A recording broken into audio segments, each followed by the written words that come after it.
Hello children, today we will continue the chapter Glimpses of the Past. So let's start it. Fourth part, Ram Mohan Roy 1772 to 1833. Ram Mohan Roy, a learned man from Bengal, understood what was wrong with the country. Raja Ram Mohan Roy, he was a learned man और कहाँ से belong करते थे? बंगाल से belong करते थे. वो एक विद्वान व्यक्ति थे. अंडरस्टूड, समझ गए. What was wrong with the country, हमारी कंट्री में क्या गलत हो रहा था, क्या हमारी कंट्री के साथ गलत हो रहा था. Let us not despise our selves, he said we should not despise. Despise means घृणा करना, नफरत करना. हमें अपने आप से घृणा नहीं करनी चाहिए. Our ancient culture is great. Ancient old culture, संस्कृति, जो हमारी पुरानी संस्कृति है वो बहुत महान है. And we are capable of greater achievements. और कैपेबल मीन्स क्षमता, ग्रेटर अचीवमेंट्स मीन्स हमारे अंदर क्षमता है कि हम और भी महान उपलब्धियां प्राप्त कर सकें. We must first reform our society. सबसे पहले हमें अपने समाज को सुधारना चाहिए. रिफॉर्म मीन्स सुधार. Superstitions have been ruining us. ये जो सुपरस्टिशंस, अंधविश्वास हैं, ये हमें बर्बाद कर रहे हैं. He was attracted by science and modern knowledge. वो किस चीज़ से बहुत प्रभावित थे? साइंस और मॉडर्न नॉलेज से आकर्षित थे, इन सारी चीज़ों से. Knowledge should be practical and scientific. जो नॉलेज है it must be practical and scientific, fact पे बेस्ड होना चाहिए. Then he started newspapers but the suspicious British stop them in 1823. उन्होंने कुछ न्यूज़पेपर्स भी स्टार्ट किए, लेकिन सस्पिशियस, शंकालु जो ब्रिटिश थे, उन्होंने उन्हें बंद करा दिया. Then he told his wife Uma, cows are of different colors but the color of their milk is the same. जो काउस होती हैं वो डिफरेंट कलर्स की होती हैं, रंग की होती हैं, लेकिन जो उनका मिल्क होता है वो एक ही कलर का होता है, वाइट होता है. Different teachers have different opinions. जो डिफरेंट रिलीजन के टीचर्स हैं, गुरुज हैं, उनके डिफरेंट ओपिनियंस होते हैं, मत होते हैं. But the essence of every religion is the same. Essence, सार, लेकिन सभी रिलीजन्स का जो सार है वो एक ही है, मतलब वो एक ही बात कहना चाहते हैं. He crossed the seas and went to England to see what made the British powerful. वो समुद्र पार करके इंग्लैंड जाते हैं देखने के लिए कि क्या चीज़ है जिसने ब्रिटिश को इतना शक्तिशाली बनाया है. देयर ही टोल्ड देम, वो कहते हैं उनसे, we accept you as rulers. हमने आपको अपने शासक के रूप में स्वीकार किया. And you must accept us as subjects. Subjects citizens, और आपको हमें अपने सिटीजन्स की तरह एक्सेप्ट करना चाहिए. But you must remember the responsibility a ruler ओज टू हिज सब्जेक्ट्स. लेकिन आपको याद रखना चाहिए कि एक रूलर की, शासक की अपने सिटीजन्स के प्रति क्या रिस्पॉन्सिबिलिटीज़ होती हैं. देन चिल्ड्रन, ऑपरेशन अत्याचार 1765 to 1835.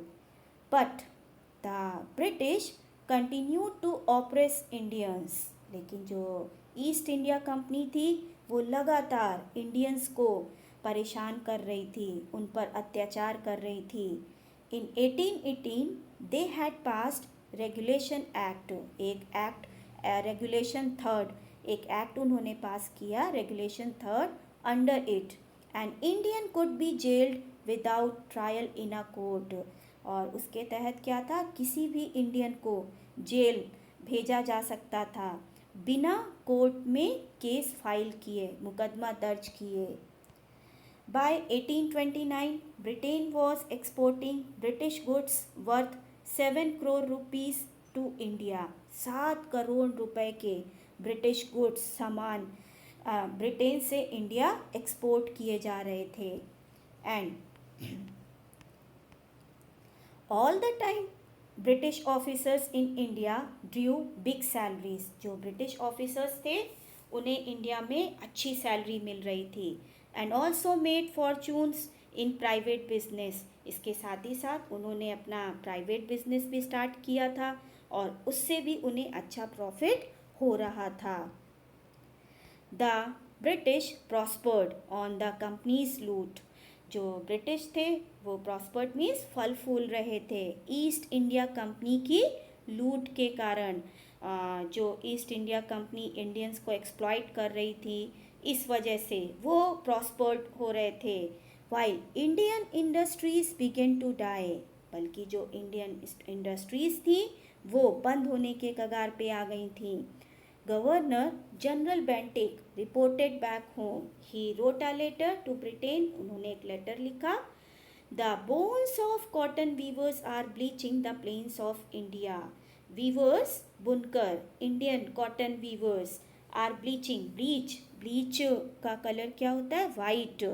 तो क्या मतलब है कहने का कि Indian cotton weavers were dying. वो मर रहे थे, उनकी डेड बॉडीज चारों तरफ स्कैटर्ड थी, फैली हुई थी। And next one is dissatisfaction. 1835 to 1856 असंतोष। Education in India was in Persian and Sanskrit. जो उस समय इंडिया में एजुकेशन दी जाती थी, शिक्षा दी जाती थी, वो पर्शियन या संस्कृत लैंग्वेज में दी जाती थी। In 1835, an Englishman named Macaulay suggested a change. He suggested a change in the education system of India. India के एजुकेशन सिस्टम में चेंज उन्होंने सजेस्ट किया कि कुछ बदलाव होना चाहिए।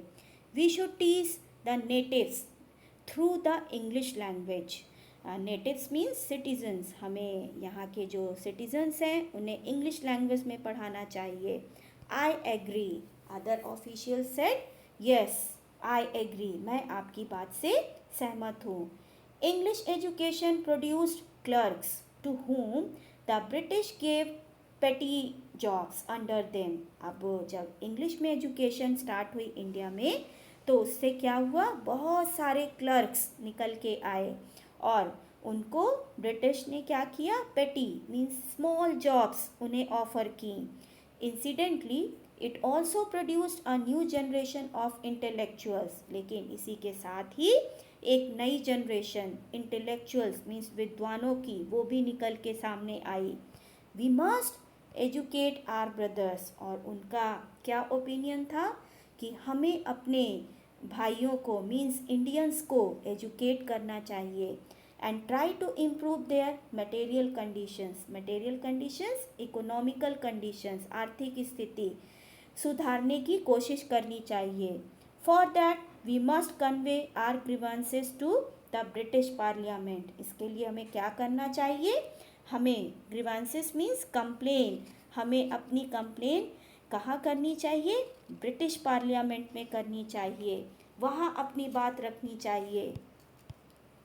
They cared little about the needs of Indians. वो जो ब्रिटिश थे वो भारतीय लोगों की जो आवश्यकताएं थी उनका बहुत कम ध्यान रखते थे। Our kings have become puppets. जो हमारे किंग्स हैं वो क्या बन गए हैं, पपेट्स, कठपुतली बन गए हैं अंग्रेज़ों के हाथ की। ये कुछ लोग थे, उनके ओपिनियंस थे। And we have lost our old jobs. और हम लोगों ने अपनी पुरानी जॉब्स भी खो दी हैं। अब देखिए ये डिससेटिस्फैक्शन यहाँ पे दिखाई दे रहा है। एंड लैंड्स, और हमने अपनी लैंड्स भी खो दी हैं। They are converting our brothers. वो हमारे जो ब्रदर्स हैं, जो इंडियंस हैं, उनका धर्म परिवर्तन कर रहे हैं। You only talk. तुम लोग केवल बात ही करोगे। Do something to drive them out. उन्हें यहाँ से बाहर निकालने के लिए कुछ करो, एक पर्सन ने ऐसा कहा। Now children you can see the map of India. by 1856 the British had conquered the whole of India. पूरे इंडिया में वो रूल करने लग गए थे. And next is the sparks. Sparks means चिंगारी, एक चिंगारी भड़की. 1855 to 1857 taxes continued to ruin the peasants. Peasants means farmers, poor farmers. जो हैवी टैक्सेस लिए जा रहे थे उसके कारण, वो लगातार वो टैक्सेस लिए जा रहे थे, उसके कारण क्या हुआ, जो फार्मर्स थे वो बर्बाद हो गए. In Bengal the Santhals who had lost their lands under new land rules. जो संथाल्स थे उन्होंने अपनी ज़मीनें खो दी. वो जो नया कानून पास हुआ उसके तहत उन्होंने अपनी ज़मीनें खो दी. बिकेम डेस्परेट, और बहुत निराश हुए.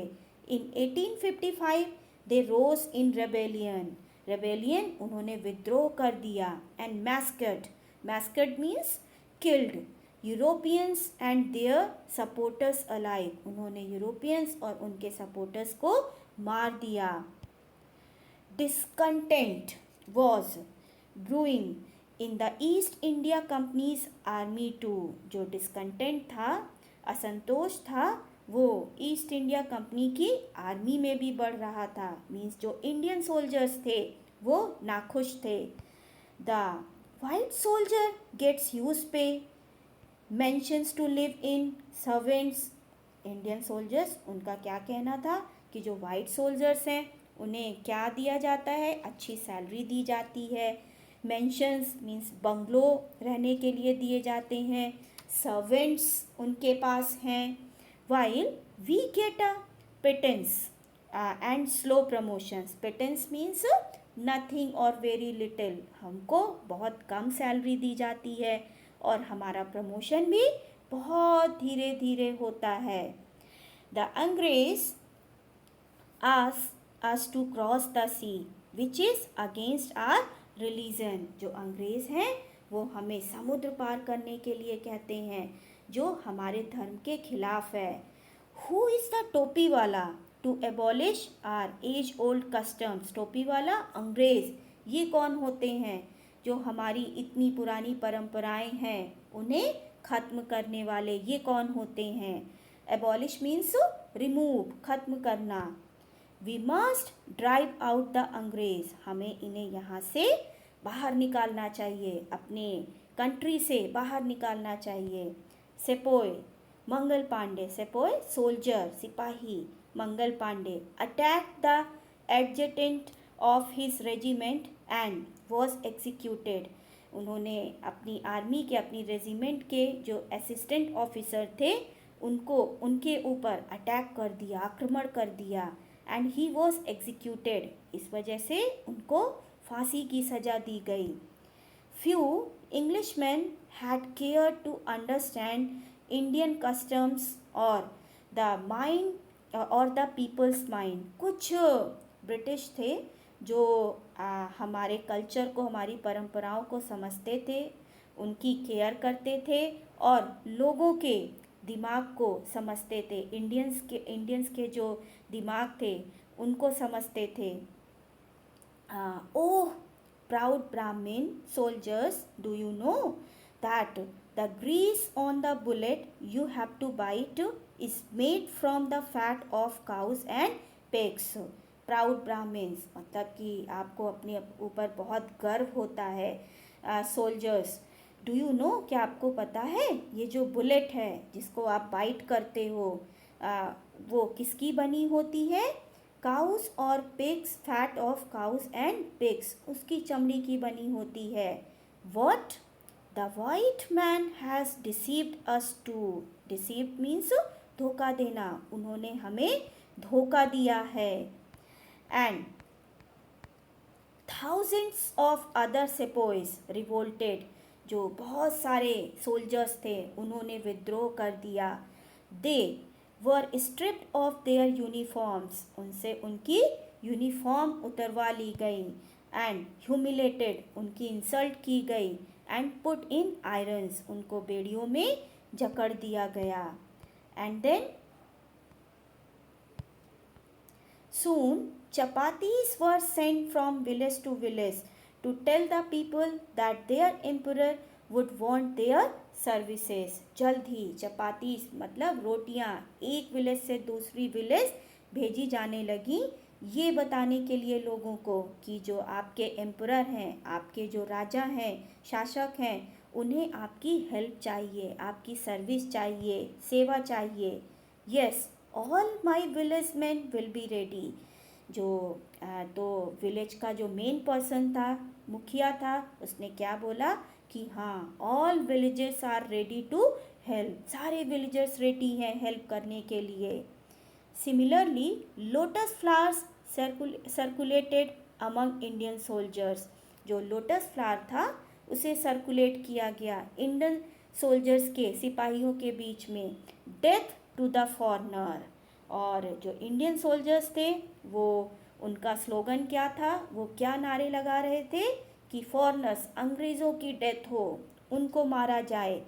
The masses gave all help and shelter to the patriots. जो masses मीन्स पीपल, लोग, वो हेल्प कर रहे थे हर तरह से. जो देशभक्त लोग थे, जो आगे आ रहे थे, उनकी हर तरह से हेल्प कर रहे थे, उन्हें शेल्टर, रहने की जगह प्रोवाइड कर रहे थे. Then revolt 1857. Then there was a violent outbreak at Meerut. एक बहुत ही एक युद्ध शुरू हुआ. वायलेंट मीन्स बहुत ही आक्रामक एक युद्ध शुरू हुआ. कहाँ? मेरठ में. The sepoys march to Delhi.